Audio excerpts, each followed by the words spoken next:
What is good, people? It's like your goat cartoon character. If I like see back here, I remember like I like cooked on like Metal Sonic versus Base. Yes, so yes, I'm doing a video related. But that's also another of my like favorite like Sonic versus Mega Man matchups, and which is like Shadow versus Zero. So yeah, let's just begin the video, shall we? So it's starting off with, like Shadow. So starting off with Shadow, he is consistently stated to be Sonic's equal. Back at when he debuted at Sonic Adventure 2, you can either play as one Hedgehog, further proving they're equals. But however, in Generations, Shadow does loses to Sonic. But Shadow is still scaling to this Sonic means he would scale above classic Sonic, who is able to defeat the Death Egg Robot, which is the power source of the Death Star, which has the power to destroy entire planets, scaling Shadow to planetary. Furthermore, Shadow has able to defeat Chaos even if Chaos is holding 4 Chaos Emeralds, when Chaos Emerald is able to shift giant chunks of the earth. Shadow even will lowball just scared it since he stated he has control over all Chaos Emeralds,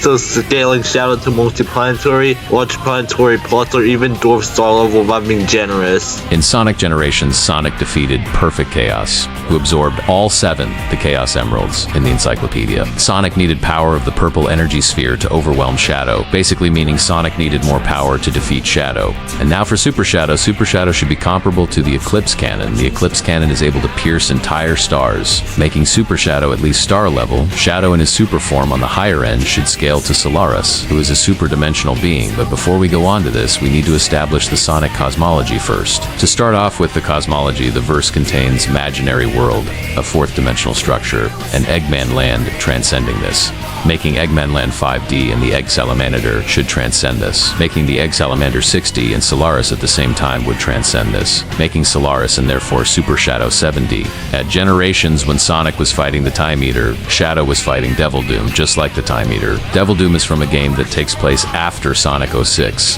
the game where Solaris is in, making Time Eater. Devil Doom and therefore Shadow 8D. But we can scale this higher. Remember the thing I usually mention when it comes to Sonic power scaling? Well, this would be scaled 2 to 1D. Eggman Land and Egg Salamander would repeat the same cycle, making Eggman Land 2D and Egg Salamander 23D. And yet Solaris is able to do the same thing, making Solaris 2-4D, and Shadow would scale to Solaris, making Shadow 2-4D. Time Eater would scale above Solaris, and yet Devil Doom scales to him and Shadow scales to Devil Doom, making Devil Doom and therefore Shadow 2-5D. And for speed, Shadow at the lower end should have faster than light to massively faster than light, and at the higher end immeasurable speed. But this can be scaled higher. I'm a bit confused. When Eggman states Solaris eats dimensions, was he referring to worlds, measurable extent, i.e. length, breadth, width, depth, height, etc., aka spatial extension, or both? I am assuming both. Solaris was tearing down the concept of space-time. I think anything that could be rationalized was on the menu. Being an eternal god of time and seeing what he's done and was going to do according to the game and Prima Guide, could Solaris destroy the concept of space-time? Yes. Is the white space a realm that's atemporal, no time, and aspatial, no space, since it was, 1, implied in the story, and 2, made by Time Eater, who can seemingly function without the concepts and obliterate them according to Eggman in the 3DS version of Generations? Sure, that can work. I don't know.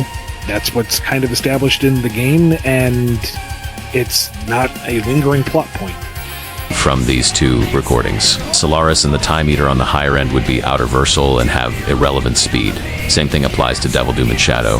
Now for hacks and abilities, Shadow has a huge variety of attacks like Chaos Spear and many more, with his 2 most powerful attacks being Chaos Blast and Chaos Control by using an emerald. Chaos Control can freeze time, while for Chaos Blast, it erases everything around him in seconds and even in some Scanrios. Chaos Control can affect beings that are already above space and time itself.